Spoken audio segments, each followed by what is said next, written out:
As we enter into the second phase of 2025 free agency, it's worth looking at who's already signed to see if there are any missed opportunities the Dolphins may be trying to recover from. Here today on Locked On Dolphins.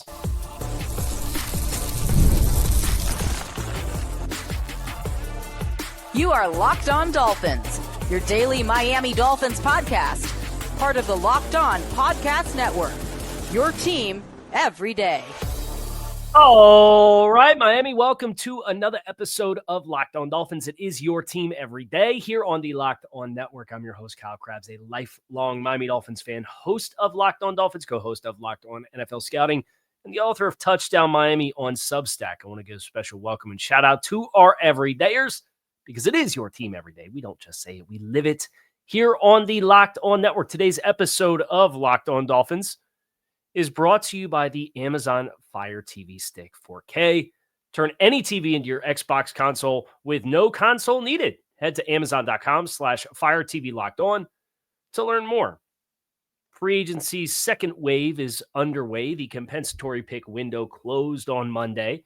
You saw a couple player signings on Monday, but really you've started to see the steady trickle of a player here and a player there and a couple of players on a daily basis, signing new contracts with new teams. The signings are no longer factored into whether teams are netting or losing value for compensatory free agents, for compensatory picks. So it's kind of the encouragement. And then, of course, the draft just happened. So you have a better idea and a more high-resolution picture of your roster and the needs. So with the new spending coming, it's worth reflecting on what the Dolphins have achieved thus far in free agency, where they chose to spend some money. Obviously, there is a clear effort from the football team this year to kind of cycle back the cash spend, and that will only further be compounded when it's time to somebody in the comments yesterday had a 5 and dime sale talking about number 5 and number 10. I don't think number 10 is going to get traded, but Jalen Ramsey certainly feels like he's on the outs. And the Dolphins, even if they end up paying more of his salary, they've already paid a $4 million bonus to cheapen the load for a new team to get him to better the compensation they would get in the trade. Even if they did that, they're not spending the full $25 million that Jalen Ramsey was scheduled to receive this year from compensation perspective. So they're scaling back the cash spend so that they can lessen some of the load into future years from their debts. And that will allow them to, once they take their medicine with that, presumably this year and somewhat next year, they can kind of cycle into the next aggressive spending window, regardless of who's running and coaching and managing the football team, right? They've been operating with a long-term health and scope, despite some of the perceived pressure to win. But that strategic spending has kind of left the team with a few areas that they felt needed to be prioritized early, and that included offensive guard and backup quarterback. And you saw they added a number of names at linebacker that has kind of changed the dynamics of that room. And they have obviously remade the safety room in the first wave of free agency. And then the draft happened, and they kind of held firm at some of these spots. So they'll probably be spending in these spots again, but on a budget with players that have been a little bit more selective on where they want to land. Were there any players that signed elsewhere versus the players the Dolphins have signed that you look at and say, ooh, maybe we'd want that one back. Maybe we'd rather have spent for that guy if we knew that's what it was going to cost. That's our objective here today on the show. And I'm going to have, for those of you who are watching on YouTube, up here on my other screen, I do have Over the Cap up, and you guys can follow along. If you're just listening to the program, no worries. We're going to talk about all the names. And we're going to go position room by position room and start with backup quarterback, where the Dolphins spent $6 million plus incentives for Zach Wilson to be added to the team. And when you look at kind of the economics, Josh Allen did a contract extension, and Matthew Stafford reworked his contract, but then you had Geno Smith got traded and reworked his deal. Sam Darnold was the big fish in free agency. He got $33.5 million per. Justin Fields signs for 20. The Colts signed Daniel Jones for 14. And now you're into Russell Wilson, 10-5 with the Giants. Mariota at 8, Brissett at 6.25. The Dolphins have already played that song and dance, so I'm out on that one. Jarrett Stidham also signs for 1 year, $6 million. Joe Flacco, 4.25. Josh Dobbs, 4. Jameis Winston, 4. Andy Dalton, 4. Mason Rudolph, 3.75. Kenny Pickett was traded for. Mac Jones, 3.5. Here's where we're at. Here's where I'm at with the Zach Wilson 1 for 6 versus some of these other contracts. If I was just looking at it through the vacuum of what player are you getting for what price point, I'd have probably rather had Mac Jones for 1 year, 3.5, almost half the dollar amount. I'd have probably rather have had either Jameis Winston or Joe Flacco as guys that have had more experience starting. Andy Dalton's on this list, of course, but didn't hit free agency. He re-signed in Carolina before he was on the open market. So I see some names that I kind of look at and say, hey, just in a vacuum, what do we know of this player right now, and what was the price point? There's probably a few more established veteran players.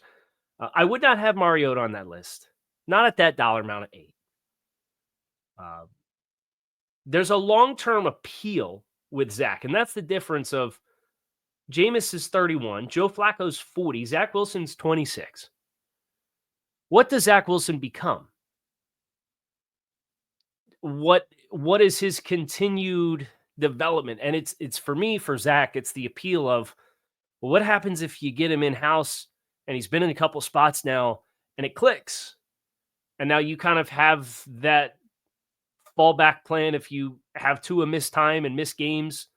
Or what happens if you grow a lot of faith and belief in him and Tua has more injury issues in 2025? They've obviously not touched that contract with a chance to give themselves some flexibility to handle that contract long term. I could see the appeal of, well, maybe Zach will be the next Baker Mayfield, or maybe Zach will be the next Sam Darnold, that you can capture some long-term appeal and a potential answer for fractionally more of a cost than what a Joe Flacco, who his physical attributes really don't mesh a lot with what the Dolphins are doing anyway. But then like Josh Dobbs and Jameis Winston and Mac Jones, and that's probably the extent of the list. I think Mariota would have been the best stylistic fit, but he was more expensive. He re-signed in Washington at $8 million per season was the annual in that contract. So when I put the Zach signing through that lens, I'm kind of comfortable with the decision that they made, because there's a potential long-term payoff, not just a short-term elevated bridge. When you look at running back, the Dolphins signed Alexander Mattison on a 1-year deal for $1.337.5 million. As far as other names, I mean, there's a lot of non-movement thus far at the running back position. Najee Harris signed for 5.25. Jordan Mason signed in Minnesota for 5.25. Saquon Barkley got a remade deal. Aaron Jones re-upped in Minnesota. That was kind of the top of the running back market. But some of the top names like Jamal Williams, Gus Edwards, Nick Chubb, obviously there's an injury element there to his game. For Dolphins, great Chase Edmonds still out there. There's a lot of names that are still out there, and you really didn't get a lot of movement for a lot of dollar amounts. Javonte Williams and Rico Dowdle are signing for $3 million or less. So it kind of put a lot of those names on the table for the Dolphins. Maybe you would have liked Elijah Mitchell as a fit coming from San Francisco, but he didn't play any snaps last year as a 27-year-old running back who's had durability issues. So you're looking at spending twice the amount of money for a name that you have a little bit of a better proof of concept in the system. But the injury risk kind of flies in the face of what the stated objectives that we've had on this show, what we want to be as a football team this year, which is we want to be more durable. We want to be more reliable. We want to have more guys available. So I don't necessarily have any buyer's remorse there. And I think they've got a nice hedge in place with the selection of Ollie Gordon, which they obviously made late in the 6th round in the 2025 NFL draft. So I don't look at any super missed opportunities in the backfield at either quarterback or running back. And the upside appeal that exists with Zach, kind of comfortable with that being the choice. Now, we have A lot of more ground to cover. We're going to get into that next here on Locked On Dolphins. Stick with us. Did you know your Fire TV is also an Xbox? You can turn any TV into your gaming and entertainment hub with a Fire TV Stick 4K. No console required. Just grab your pair of controllers, subscribe, or sign into Xbox Game Pass Ultimate with EA Play included, and you are ready to go. You can dive into hundreds of premium titles, including EA Sports College Football 25 and Call of Duty, as easy as you stream your favorite shows. What if you could jump into your favorite Xbox titles in any room with a TV and an internet connection? Thanks to the Amazon Fire Sticks, you can do exactly that. It makes it easy for you to game on the go. Head to Amazon.com/Fire TV Locked On to get started. Xbox Game Pass Ultimate subscription and compatible controller is required. Available on select devices, including the Fire TV Stick 4K 2nd Gen, Fire TV Stick 4K Max 1st and 2nd Gen, and the Fire TV Cube 3rd Gen. Wide receiver money has really started to get crazy, if we're being honest, as far as what teams are spending. Chris Godwin signed for 22 to go back. Devontae Adams signed for 22 to go to the Rams. Stephon Diggs signed for 21.16 per to go to New England. Let's see. Christian Kirk got traded. Or no, did he get traded? Regardless, he's still on an $18 million a year. Cooper Kupp, at 32 years old, got signed for 15. Khalil Shakir got extended for 13 and a quarter. Darius Slayton for 12. Diami Brown, Josh Palmer, and Tutu Atwell. These guys are getting $10 million per season. So when you reflect on the team building strategy of the Dolphins the last few years and how they've kind of been modest in the open market and free agency since 2022 when they signed Teron Armstead, right? Like that was the last big contract that this football team gave out. This is kind of why some of these spots, the dollar amounts are just $10 million a year for Josh Palmer and Diami Brown. That's crazy money. So you contrast that with what the Dolphins were managed to do with Nick Westbrook-Ikhine, who they signed for just short of $3 million per year APY on a guy that had 9 touchdowns last year, played 70% of the snaps. Not a super sexy separator as a wide receiver, but something the Dolphins sorely needed. I think that's outstanding value. And again, the commonality of what he brings that they didn't have, it's up and down the roster. All the free agent moves feel like they're, I don't want to say overcorrections, but they're assertively targeting players that bring and do something different that they didn't do already. At tight end, this is another position. It's a little more involved than what the running backs were as far as the dollars that have come off the board, but not crazy. And they signed Pharaoh Brown on the 1-year, $3.55 million contract with almost no money guaranteed, right? Names that are kind of cut from that same cloth as football players, right? We're not talking about the Mike Gesicki's of the world, and he re-signed in Cincinnati at $8.5 million per. Juwan Johnson signed for 10 and a quarter to stay in New Orleans, and those guys are kind of flex weapons. And Evan Ingram signed for 11.5 in Jacksonville. Those really aren't the kinds of players that the Dolphins were pursuing.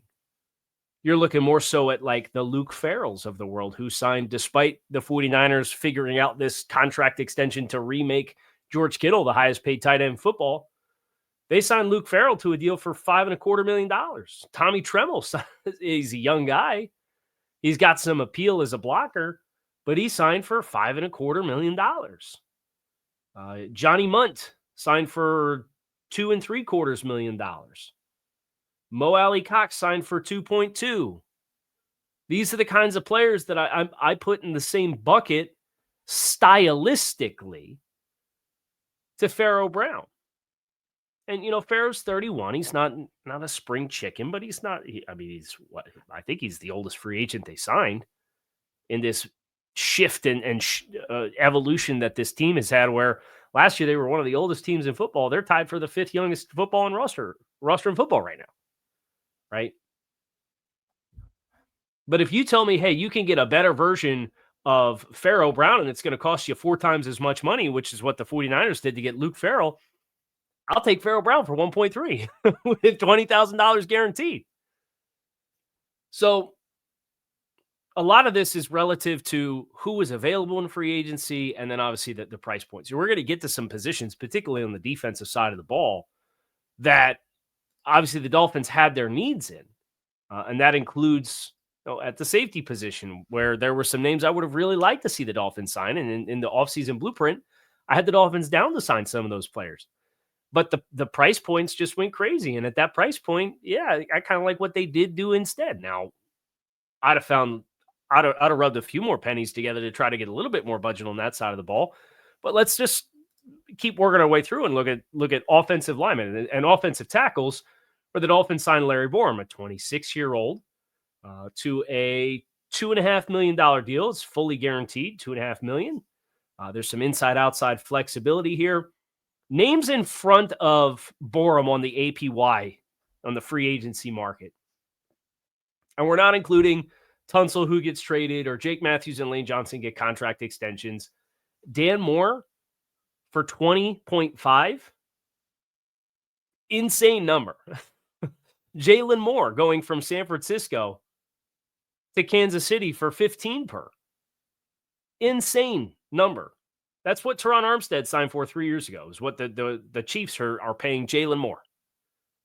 And I get it. The Chiefs have the body of work that they do as a football team. Can't really argue too much with their process, but man, that kind of contract, it gave me sticker shock in real time when it came out. Patriots signing Morgan Moses for 8. That's totally fair value for a player of Morgan Moses' value. And if you were seeking for and trying to sign a starter, I think you probably should have been all over that, knowing that he's 34 and there's some durability questions, and he was really banged up towards the end of the year last year. But the Dolphins aren't looking for a starter. They're looking for a bridge player. So that kind of puts you in the Kelvin Beachum. He stayed in Arizona and signed a $4 million deal as a 36-year-old. You're talking Chuma Edoga and Matt Pert. I don't think either one of those guys has the size explosion ability that Larry Borom has. Now, I would have loved to get Kendall Lamb back for 1.5. He went from retirement to signing in Philadelphia. I don't know that Miami had the sales pitch to get him for 1.5 based on, unfortunately, the way the season went last year. I don't really have any qualms with Larry Borom at that price point as a flex and potential hybrid player. It would be a different story if they were looking definitively for a starting tackle, because then I'd be looking at Morgan Moses at 8 and say, hey, I think that's an investment that's worth it. But they spent the starter money and they gave it to James Daniels, who they obviously signed on the 3-year, $24 million contract. This was the one competitive contract that they gave out. And in typical Dolphins free agency fashion, they achieved this thanks to Daniels missing 3/4 of the season with an injury. 28 years old. The names that are getting paid out in front of him, Becton got 1 year, 10 fully guaranteed. Not a great fit for this scheme. I would have liked the physicality, but they've accomplished that in some of the other moves that they've made. Patrick McCarry I'd have been really excited for, but at 28 years old, I don't think McCarry, when healthy, is as good of a football player as James Daniels is. But he costs 50% more to sign. Is that a risk you're willing to take? Jonah Jackson got traded. Joe Thuney got traded. Will Fries at 17.5. Aaron Banks at 19.25. Teams are spending like crazy, guys. I don't have any buyer's remorse on the James Daniels contract, because if he's healthy, I think he's a better player than either one of the two guys we just said that signed in new places in the NFC North that got twice as much money. If he's healthy, of course, print the t-shirts. That's the catchphrase. That's the saying. But were there names below this that I maybe would have wanted to see the Dolphins be involved in? And I think that's where, for this specific example, the answer might be yes. I see Josh Jones signs in Seattle for 4. I see Tevin Jenkins signs in Cleveland for 3. Seems like there was some medical concerns there with that. Those are probably the two. I had no interest in Alex Kappa leaving Cincinnati. You get cut by the Bengals, how bad that offensive line's been, that should tell you everything you need to know. And Ben Bredesen re-signed in Tampa for 7 1/3.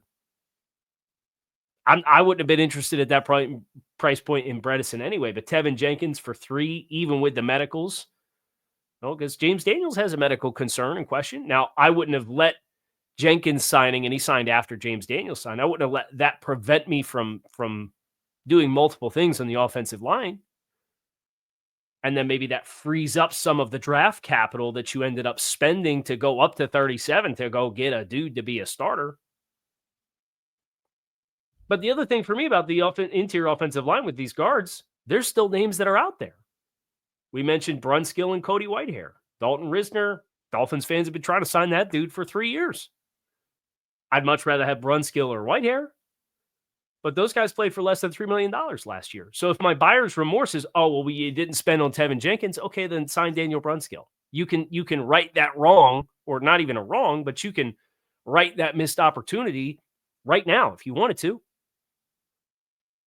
So there's not a lot of value in the offensive side of the ball for signings that happen that I look at and say, I really think they should have done that. And that's kind of the strategy that this team has had the last couple of years, is finding the right potential fits.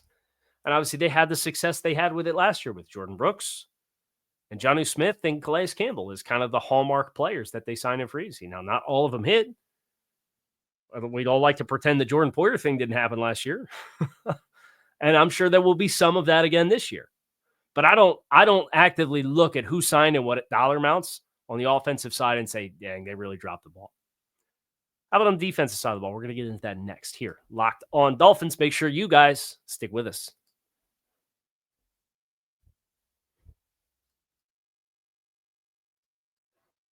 I'm just going to do defensive line in its totality so that we could try to stay on schedule here. So we're going to do edge and IDLs together. Well, we're going to take edge out because the Dolphins didn't really have a market there. But defensive tackle, Calais Campbell leaves for 5.5. I absolutely would have done that. And maybe they didn't sound like they did. Sounded like their offer was kind of, here's our price. This is our price. If you want to be here again this year on it, great. If not, best of luck to you. I absolutely would have signed Calais for 5.5. And the domino effect of what that could have looked like for your front, they get Benito Jones back for 2. Obviously, a very different stylistic kind of player than Calais Campbell. So I think you could look at this through a 2-pronged approach.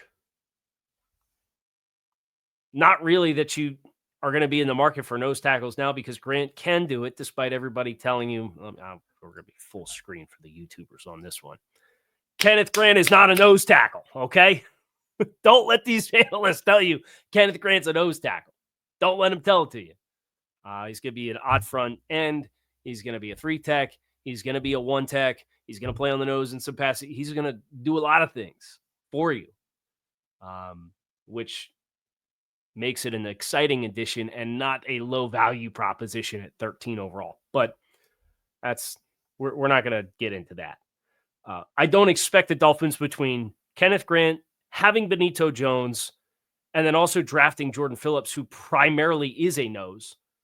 I don't think you're going to be in the market for more players that you would look at and say, hey, instead of Benito Jones or maybe Benito Jones plus, I'm not really stressing there, especially when you consider Bobby Brown and Tyrell Slayton were kind of the 2 names that I had soft circles as guys in the prime of their careers who I might would have liked to have seen sign in Miami, but they signed for over $7 million per. I mean, that's like the Raekwon Davis contract last year.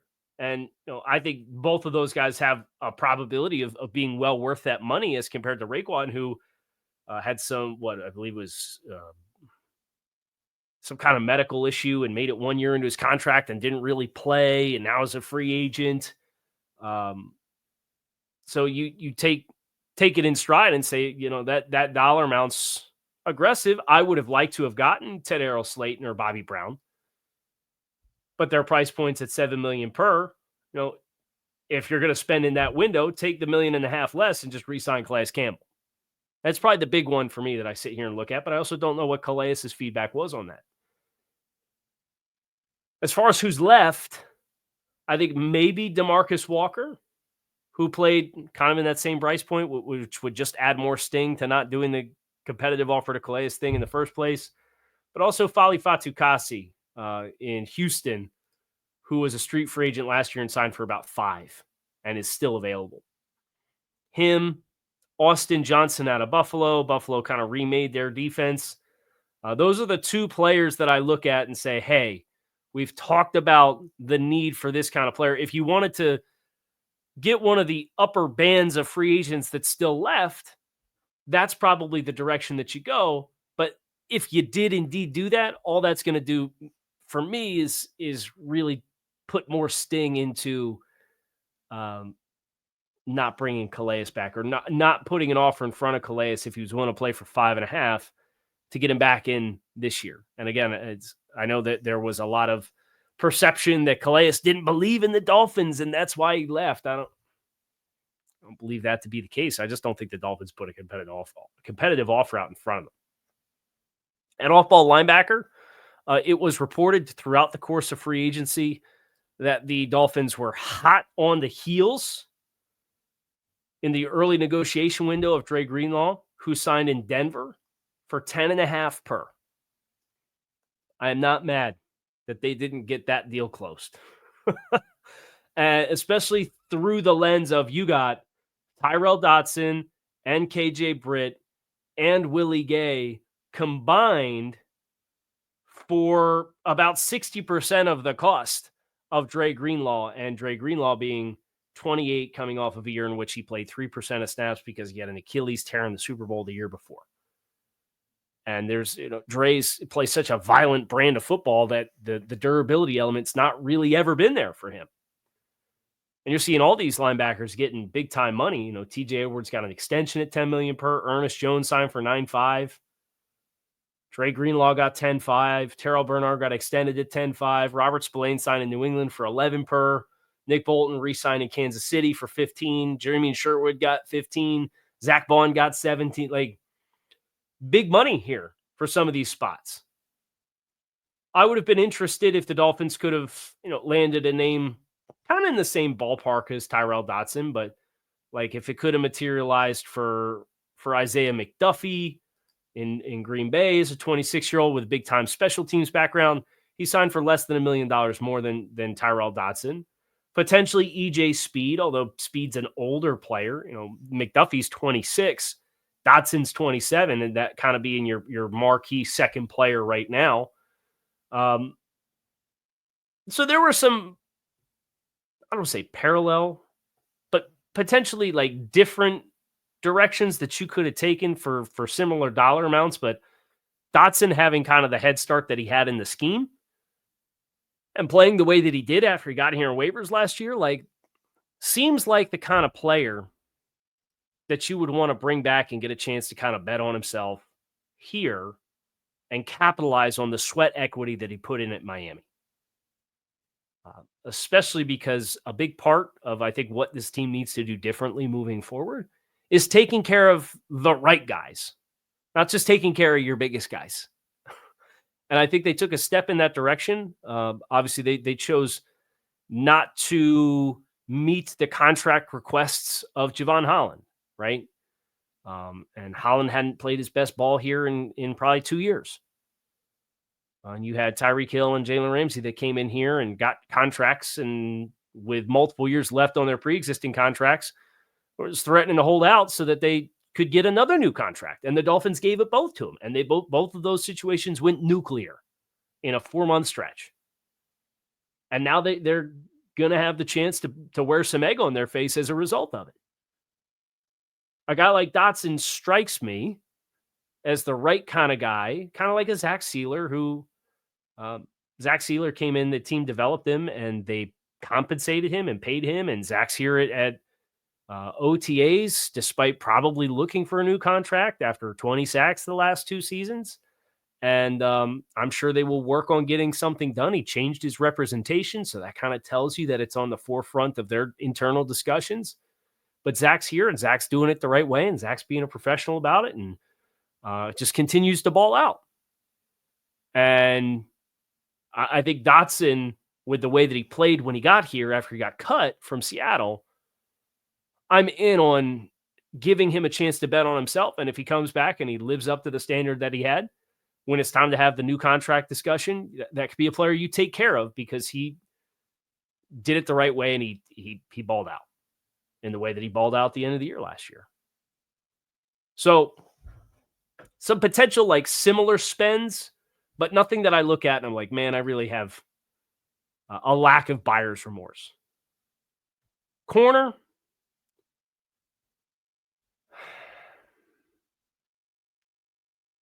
Isaiah Rodgers is probably a name that I would have gravitated towards. He signed in Minnesota for 5.5. I think that's a really interesting name. He's kind of had a bumpy ride, but has plenty of talent. Eric Stokes for 3.5. He signed in Las Vegas. Former first-round pick, 26 years old. Probably would have been a guy I would have been willing to kind of invest in. Benjamin St-Juste, if you wanted another younger guy at 28 for 2.5. Those are some of the names that I can point to. And then even if you wanted like some veteran players, Ronald Darby, I don't think is a great starting option for you, but played a lot of football, 31, signed for $2 million, played over 50% of the snaps last year for Jacksonville. Based on what your cornerback room looks like at that price point, I do think like names like that certainly would have been worth it. And I don't know if they kind of wanted to wait and see how the draft played out. They still have names to add. We went over a little bit of that yesterday between Rasul Douglas and Stephon Gilmore and Mike Hilton and Shaq Griffin, maybe Michael Davis, maybe Emmanuel Mosley, although he's a player coming off of injury. Maybe Asante Samuel, but probably not at the price point with the size and the shoulder issues. So that's kind of where I stand on corner. There's a number of players that I would have liked to have seen them add with what the corner room looks like, knowing you're going to move on from Jalen Ramsey.